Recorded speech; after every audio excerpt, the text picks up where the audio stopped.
Welcome to Taking Action. I'm Chris Colombo. This is our 24th episode. It is the champion round of the playoffs, and I'm excited about it. And this segment and this episode is dedicated to our friend Willie, fine young man, homesick, eating a chicken McNugget. Everybody say hello to Willie. Okay, I'll be right back with you with Anthony Conover, and we'll get started.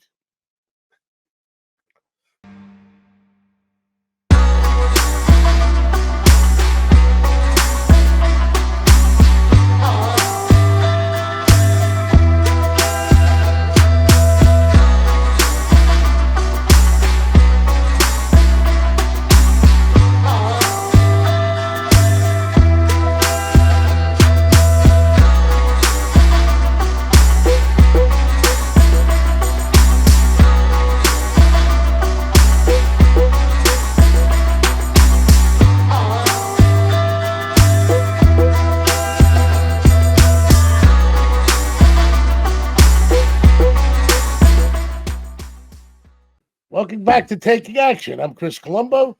With me, as always, is Anthony Conover, which I hail is the best handicapping stats man in the business. I certainly try. You've succeeded. You're doing well. And it's not my expert tutelage. It's just that you learn quickly. Okay. If you're wondering about the hat, I have a German flu. One of the young gentlemen that work in the funding office with us, where Anthony is the youngest financial manager in the business, went to Germany, came back with this flu, gave it to my son. No, gave it to you. I think I got it first. Gave it to him, who gave it to my son, who works with us when he's not in college, who gave it to me, and I can't get rid of it. And how I know it's a German flu, I can't taste my Wiener Schnitzel. Everything else I can taste. Okay, moving forward. That's why the hat, please excuse me, I never wear a hat in the house and forget about it on the show. Okay, let's go over last weekend.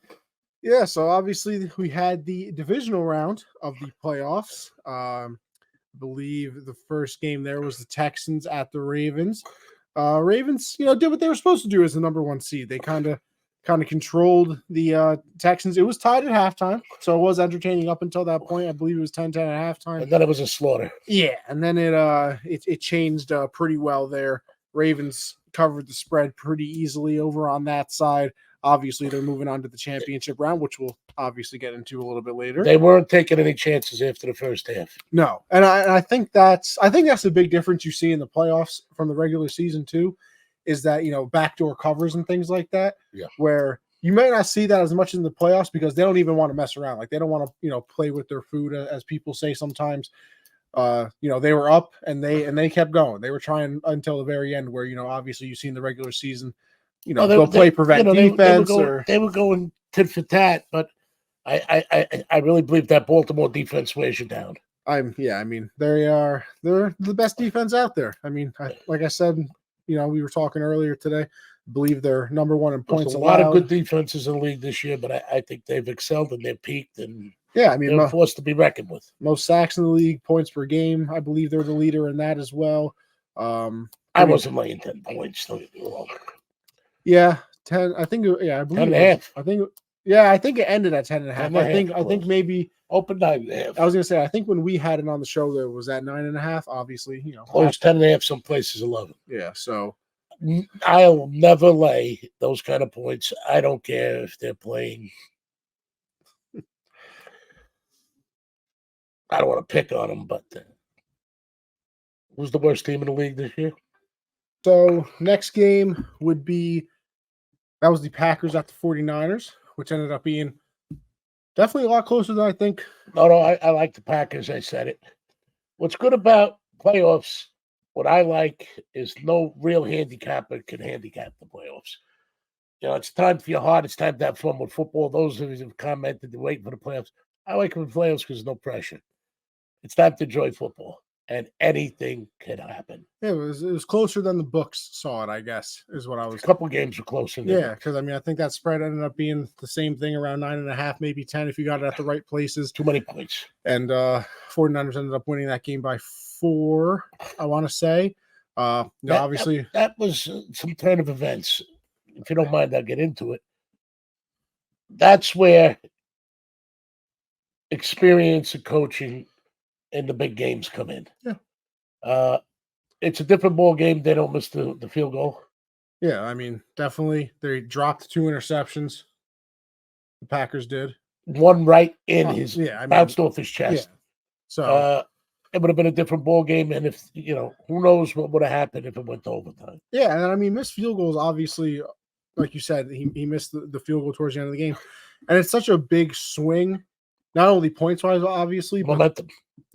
and the field position. I mean, he Field makes position too. he makes the field goal. They're up 7. Right. And then you're kicking off. They probably fair catch whatever, get it at the 25. There's a shot to run it back, but yeah, of course. But But it's I mean, also a rare. shot to put him back.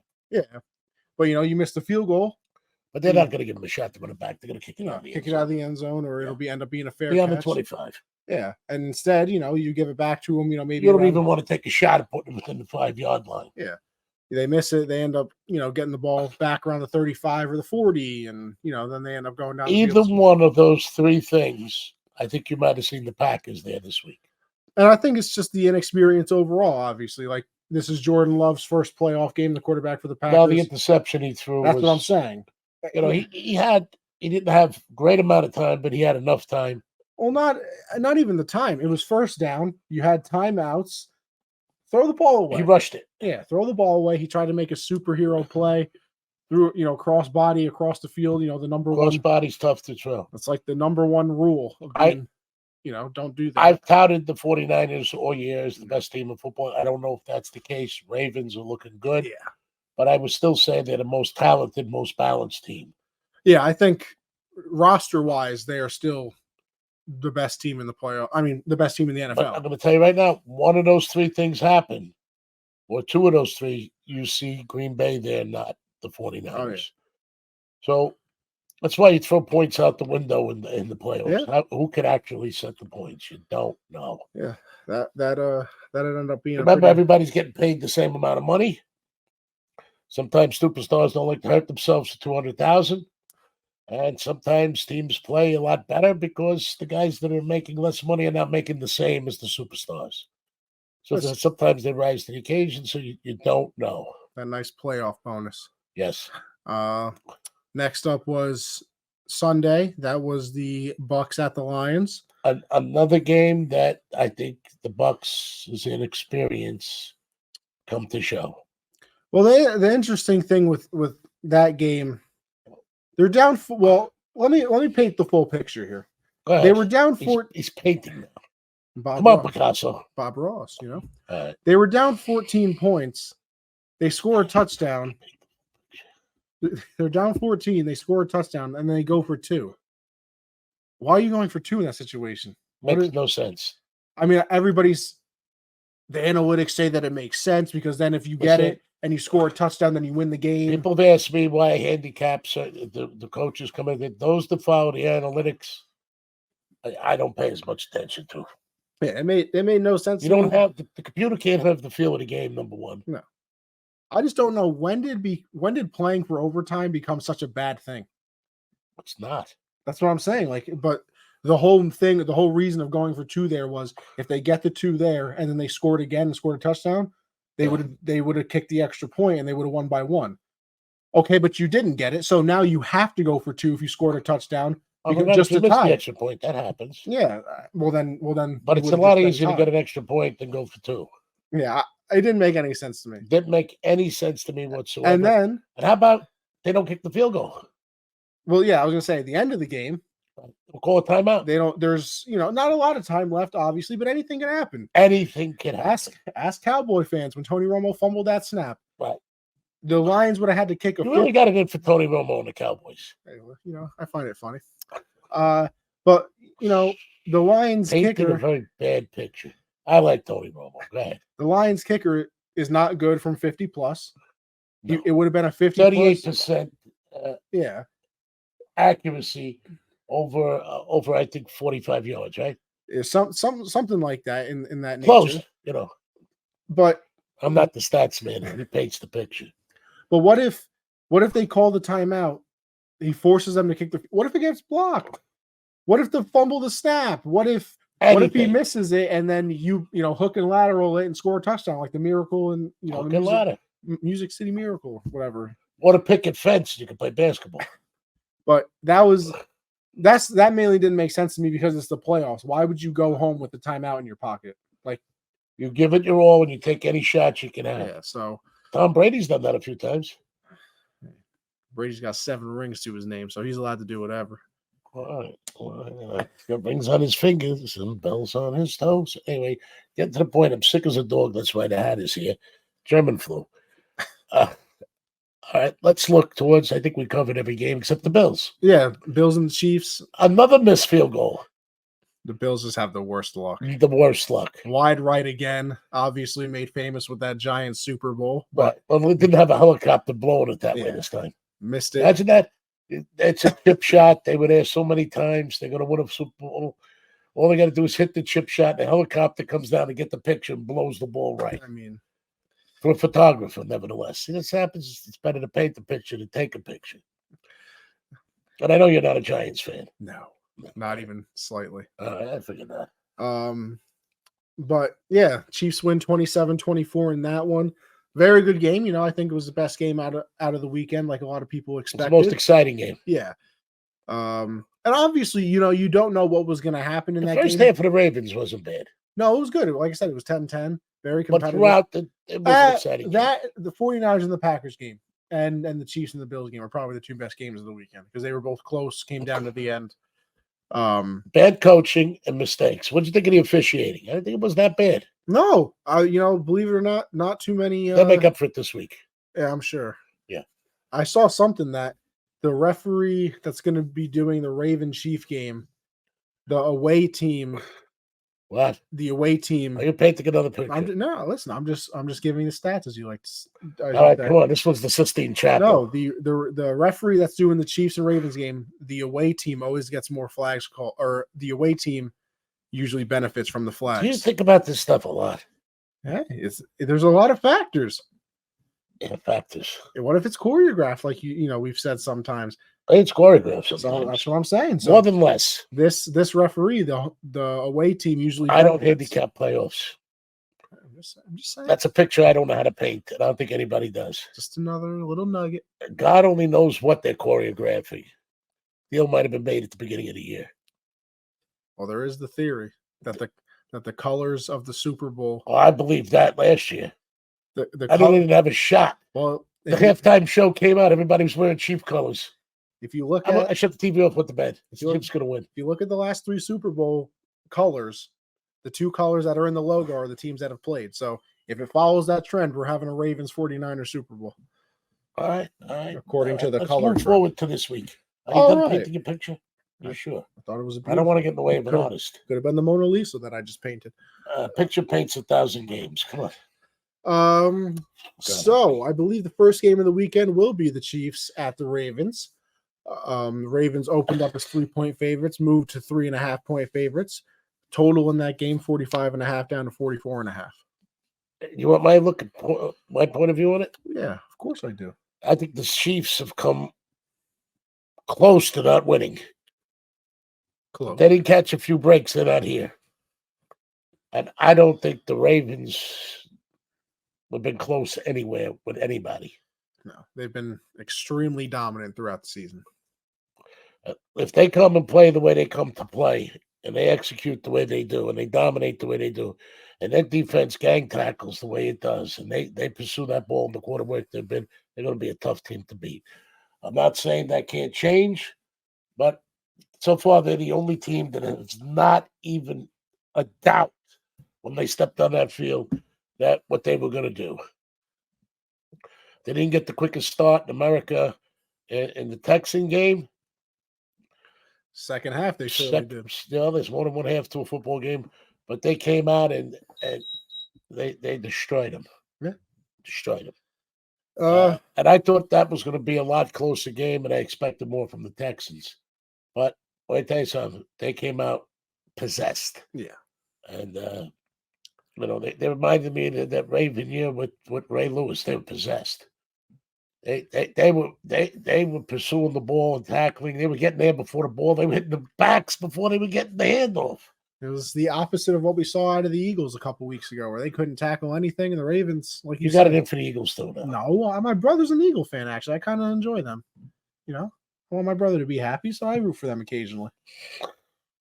Paint the pictures again. Doesn't that make me a nice guy? Come on, Pablo. Yeah, I don't know. I think I would go the Ravens 3.5 here. And I will say that total 44.5, I do like the under just because obviously both defenses are very good. Chiefs are the only team this year who haven't given up 30 points in a game. They also haven't given up more than 10 points in the second half of a game. And obviously the Ravens. I think it's going to be a physical game. Yeah, I could see a 2017 game here. I'm not speculating. I can't paint like you. Just an opinion. But I'm going to tell you what I do anticipate. I anticipate Mahomes running for his life. He doesn't get rid of that ball quickly. Yes, but he's very good at broken plays. Yeah, people mentioned prop bets on the other show. Whatever. I mean, I don't know what the line is, but I'd probably take. It's so good with your prop bet with Kansas City this week. I was one off. Yeah. But if you bet it individually, let's show it hand grenades. Close don't count. If you bet it individually, I would have been fine. I parlayed. The more things you bet, the less shot you have to win. Well, I'm saying individually, whatever Mahomes' rushing yards is, might want to take a look at that over. I don't know what the line is yet, but you're still painting. Just opinions. How are you with murals? Yeah, I was never good in art class. No, I wouldn't apply it for handicapping either. I like making the clay statues though. Pottery. Yeah, it was fun. Sculpture. Lions at the 49ers. That's what I go through. The Lions at the 49ers. The 49ers stayed at 7-point favorites, and that total opened and stayed at 51. I agree with the total. It's high, but I agree with it. Those are two teams that could score. Jared Goff has been playing pretty good ball, and that surprises me but he does usually choke somewhere. This is his first road game in the playoffs, obviously. So yes, maybe because he was saying he said it himself. He said that the Lion crowd was like a calming thing to him. That's what he said. That's what he was telling the media, that he felt calmness from the Lion crowd, even though So maybe he won't feel that when the 49ers. Or maybe he'll get excited and play a little better. I don't know. Then again, he's used to sleep. Well, he's used to the 49ers, though. Obviously, you got to remember he was the Ram quarterback for a while, so he's familiar with their schemes. Obviously, that also means the 49ers are familiar with how he plays, though. So, kind of just another little thing there.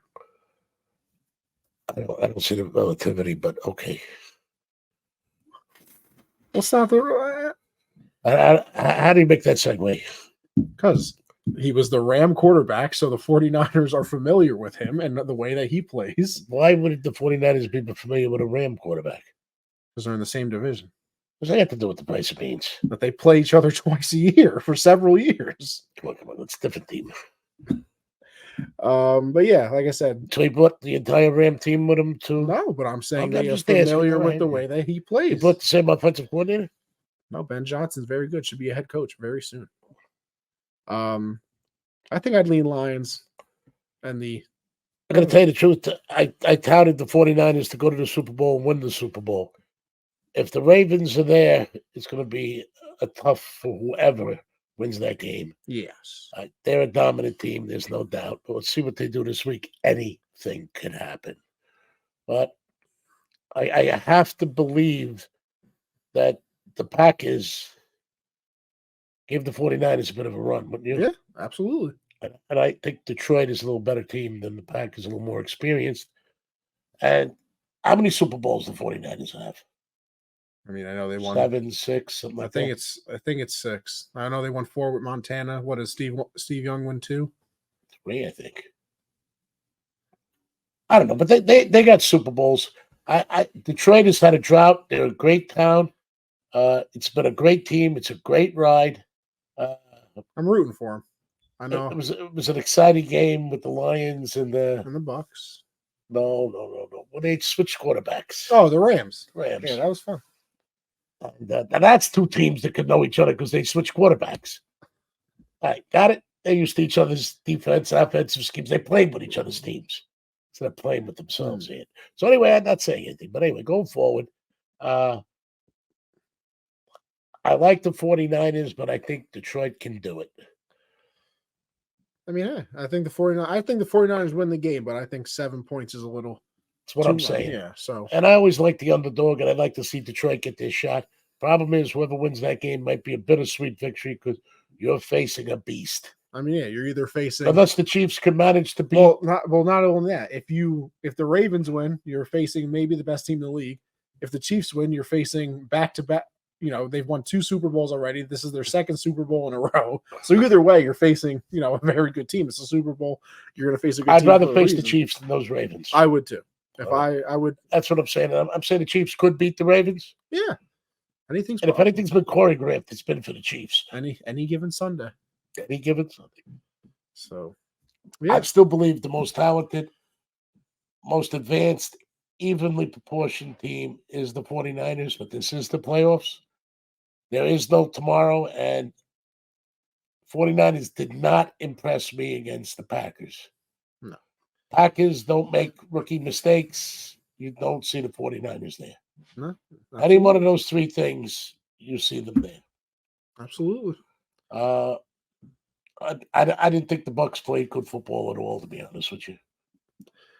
No, I mean, Mike Evans had a very good game, but he always has a good game. Other than that, nothing too Didn't special. impress me. Baker Mayfield did exactly what I expected Baker Mayfield to do.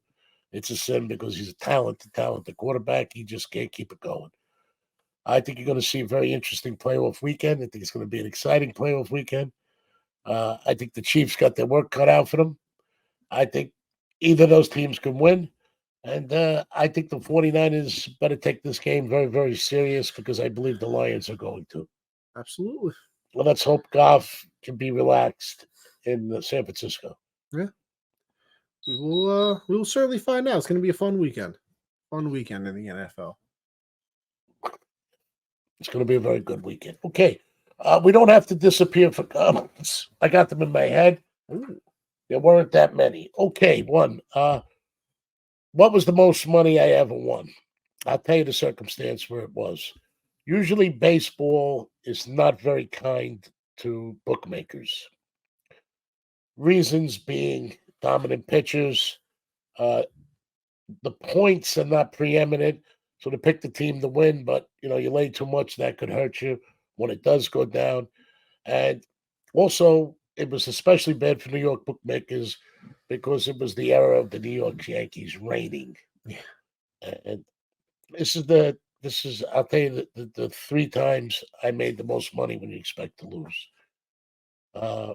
When the Yankees were in the Super Bowl against World Series against another Boston team, the Red Sox. The ALCS in 2004. Yes. They bet the Yankees in the series to win the World Series, like laying unbelievable odds. And usually what happens when it comes down to the last game, you bet the other way, either way wins, you can win a little money, lose or you can't. They didn't do it that year. And they bet the Yankees to win that 4th game for the next 4 games. So, and they laid big odds. And they lost all 4 of the games to the Red Sox. It was bittersweet. And they lose. So on that game, that 4th game, they didn't get off their series bet. They bet the Yankees where they should have bet the Red Sox and even out and get out of it or make a few dollars. So it was a double whammy. And each one was over 3-1. That game was 3-1 for them to win that they lost. The Yankees and the series was about 280, 3-1. So I got 3-1 on 2 major plays. The second 2 times I won the most money wasn't Super Bowls because it's both sides. There's always both sides. When the Florida Marlins, the 2 years that they won the World Series, was they put together a team basically from their own, cultivating from their own farm system. They had a very, very good general manager, very good everything. And the owner was smart. And then he traded them all, got big money from them. And he did it again a couple of years later.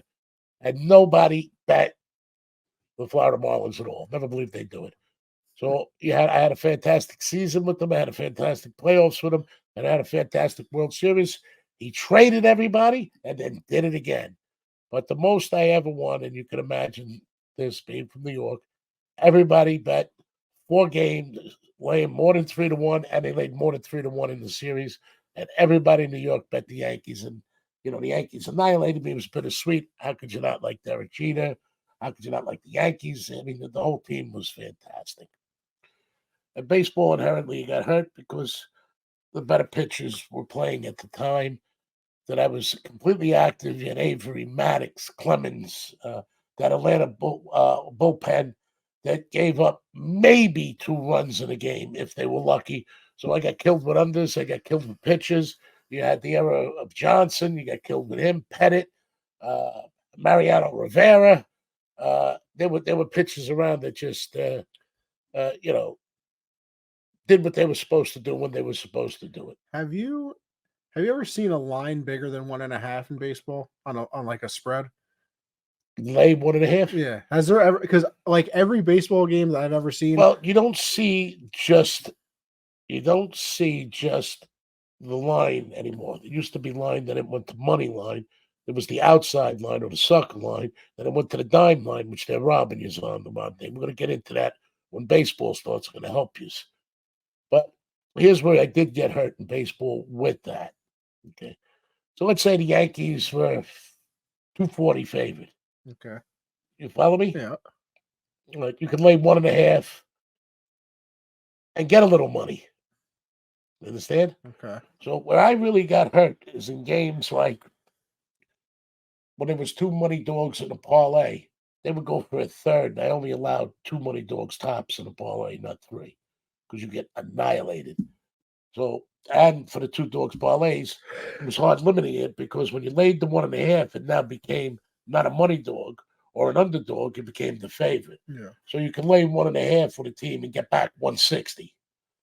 So that really hurt me in parlays. It hurt me in money, hurt me in baseball, and the computer wasn't ready to do it. Well, I'm saying, have you seen a spread bigger than 1.5? Because like any baseball game I've seen 2, 2.5.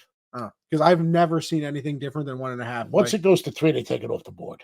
Like I said, I've only ever Because seen 3 1.5. equates to about 370. They take it off the board. Like even when because they don't want to give back let's see, if it's 30, it's 30 cents. It's supposed to be. They don't want to give back the plus 340. Because like even if there's a huge underdog like on the money line, the spread is always still 1.5. Like on these, FanDuel, DraftKings, everywhere. I've only ever seen 1.5. So I didn't know if just curious. Today's it's rare. Yeah, but I have seen it. Yeah, that's what I was gonna say. I was kind of curious. If I'm going to tell you where I've seen it. Okay, another thing that could cost you money in baseball, like Colorado, unders and overs always go over because the air is so thin, the ball just sails out there. Okay, under or over in Chicago, Wrigley Field, because of the wind's blowing the right way, a bunt could go over the thing, or could come back and hit you. There was a lot of variables in baseball that could really kill the house. And we're going to get into that. I can't tout baseball because it's always the pitcher. You don't know who's going to go. But I would always bet baseball, not action, as advertised or specified. As advertised means if it's a very good pitcher from one team, not such a good pitcher, the other team, they have to go. Yeah. You could say as advertised one and specify who you bet, or you could do action, which means the line will adjust if there's a change. But as far as I'm concerned, baseball's coming. It's not far off. No, I think April starts the spring training. No? Spring training starts next month. February?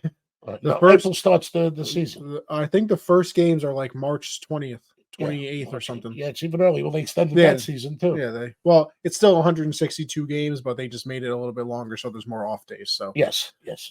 Well, that's because of the interleague too. They changed the schedule actually. So now you play every team instead of just your harder to handicap. So another thing with legalized gambling. They wanted to get more exposure for different teams. Well, what they want to do is make sure you don't win when you bet. So, trust me, it's harder to handicap when you're playing outside of your division or your league. Much harder. Those teams don't see each other, obviously. because baseball streaks. Another monkey wrench. How many they want to hit you with? I can't figure it out. And you want to say they are in cahoots? Yes, is the answer. Okay, comments. I think I answered one when the most money I made was 2. Those of you worried about being next year, if Anthony wants me to be here, I'll be here. If he wants to do it, you want to do it next year? Of course, absolutely. Okay. What do you got to look forward for? I'm gonna help you as handicap. Basketball is the toughest sport to handicap there is, and I've always said that because the way the points go. A basket is 2. There's 3-pointers. There's 1-pointers and fouls. It's not easy. 6-man off the bench. It's a defenses change up. It's difficult, and it's 3-game series. And home field advantage in basketball is not that big a deal. Yeah. A court is a court. Is a court. Yeah, the only real ones maybe Denver because of the air. They say that, But you don't play outside. Yeah, but the air is still thinner up there. Yeah, but in the stadiums they got all the processing and the stuff. I'm just saying. They said it. Air purifiers. I don't care what they say. Don't listen to Chris. No, I'm saying what the players have said. I watch a lot of podcasts and stuff. Yeah, don't watch the podcast. Look what happens if you watch this one anyway. So listen, good things if you watch this one. Good things. Just teasing. Basketball's tough to handicap. Yeah, because you got to consider everything a bucket. Yeah, absolutely. What else? 3 points really changed the way handicapping. Prior to that, it was really easy. It's a whole new era. Yes, they could have a wide open layup and they'll kick it out for a 3-pointer. Not only that, it's changed. The center is not preeminent like he used to be. Although there are a lot shooting guards changed it.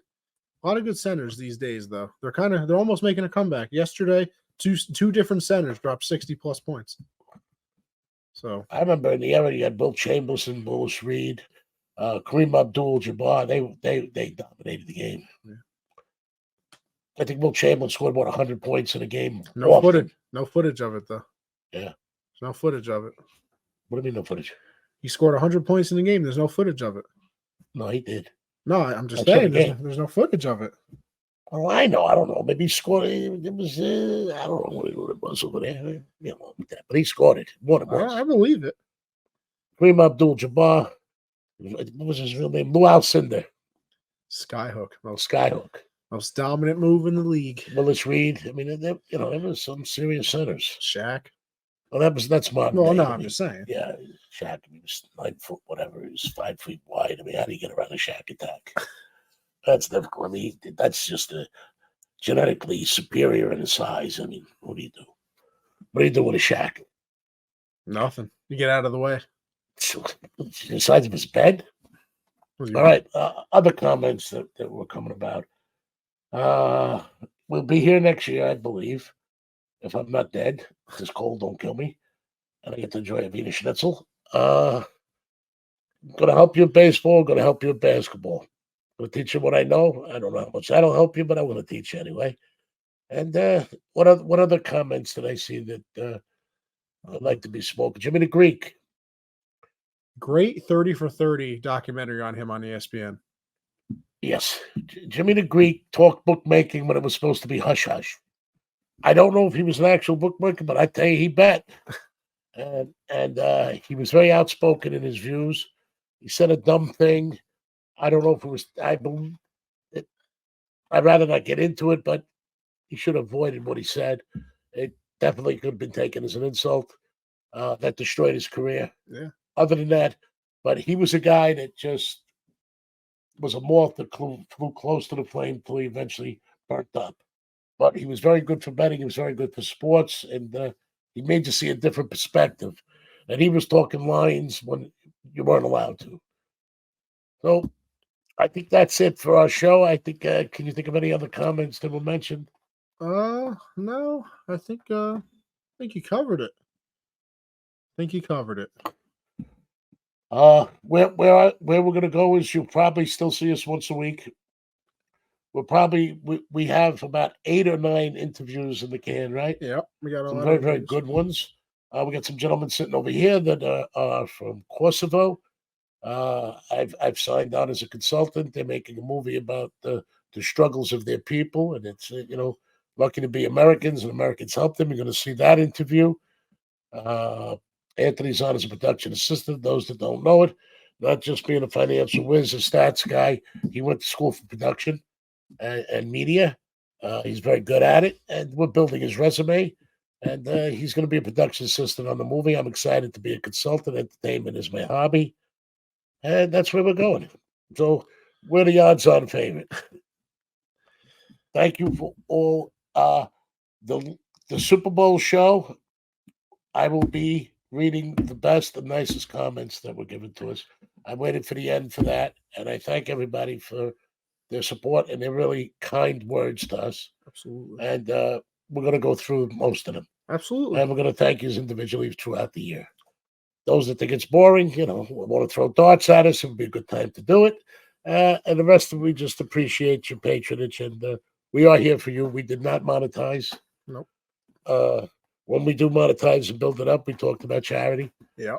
And, something for kids. That's what we believe in, the youth.